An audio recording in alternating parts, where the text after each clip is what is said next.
Пратениците Билјал Касами, Кастриот Реджепи, Фадил Зендели и Бастри Бајрами, кои во собранието влегоа како дел од коалицијата Можеме, излегуваат од оваа парламентарна група и понатаму ќе действуваат како група пратеници на движењето Беса. Коалицијата со СДСМ останува, нема проблеми, уверуваат од Беса. Причината за ваквиот потек ја објаснуваат во поголема ефективност во собранието. Не само што нема да бидат подпишувани како коалиција Можеме, туку Беса, со што ќе ја задржат препознатливоста, ќе имаат повеќе можности за учество во собранието.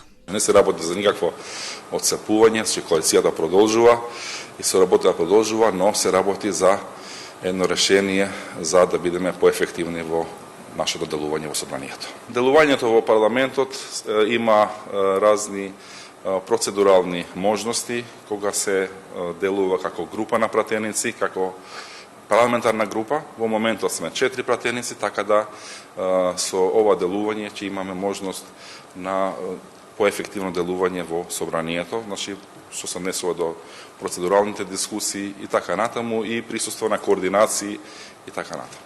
И од СДСМ негираат разедување во коалицијските редови. Координаторот на коалицијата, предводена од СДСМ, Јован Митревски, вели дека одлуката ја донеле заедно за подобро функционирање во собранието, а според него тоа ќе се види во пракса и наскоро.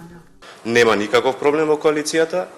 Тоа е чиста шпекулација која што се јава во јавност. Предлозите за заменици министри ги видовте, дојдоа таму има и заменици министри по предлог на партијата Беса, така да нема никаков проблем. Впрочем ќе видите кога ќе дојде гласањето за замениците министри и за сите закони кои што се предложени од мнозинството.